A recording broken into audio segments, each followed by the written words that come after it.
Good morning mga kaboks, mga sir. Meron lang tayong i-share dito. Meron po ba kayong nararamdaman na lagutok dito sa inyong sasakyan? Itong trouble na pinapakita natin, madalas mangyari sa mga Honda Civic, sa mga FD, yan, FB. Kung meron po kayong nararamdaman na lagutok or kalampag, particular dito sa may bandang ibabaw, kaliwa man yan or kanan mga sir, meron akong ipapakita sa inyo. Okay, shout out sa mga kasama ko. Pe-press sila ng hub bearing dito sa part na to, sa ibabaw. Ito yung pinopoint natin na problema, shock mounting. Okay, i-share lang natin ito kung papansinin po ninyo, ayan sa bandang gitna yan, parang napulbos na guma. Ito yung problema niya, shock mounting mga sir, basag na siya. So bali itong pyesa na to, ito po yung isang pyesa na kung saan nakasalalay or nakapatong sa kanya yung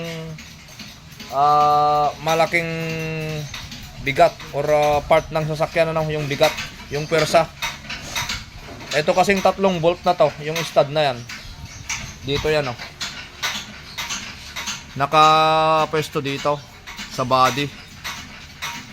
Siyempre, once na nakakabit yan dyan at nagkaroon ng bounce, impact, yung buong pwersa nakasandal sa kanya. Kaya sa madaling salita, pwersado po itong shock mounting po ninyo.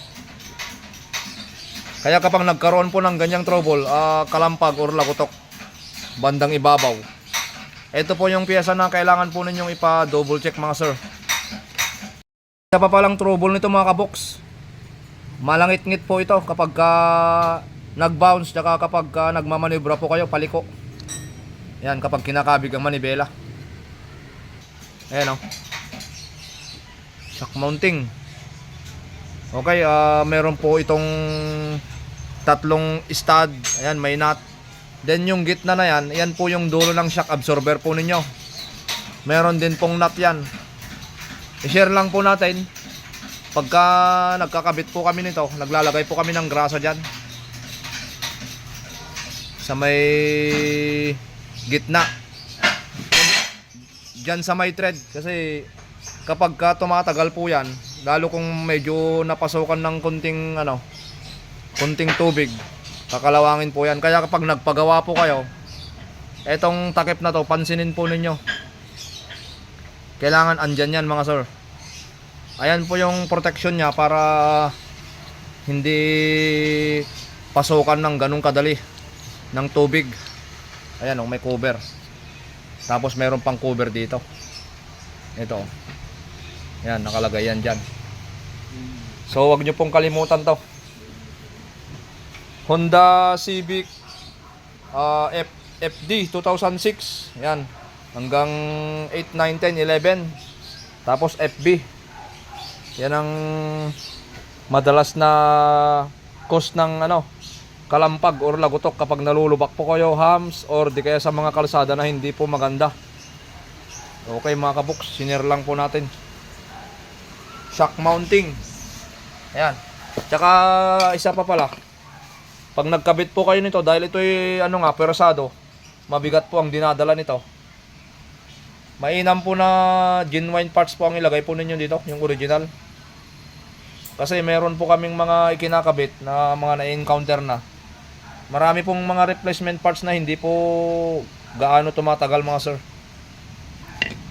Kaya wag po kayong manghinayang dun sa mga pyesa na ikakabit po ninyo. Siyempre merong mga pyesang mas mahal, pero panigurado mas matibay po yan pag ganyan. Kaya piliin po ninyo yung magandang kalidad na pyesa. Okay, maraming salamat po sa inyo. sa patuloy po ninyong pagsuporta sa amin mga kaboks. Box Garage po. Team Box Garage, nagpapasalamat po sa inyo. Okay, bye-bye.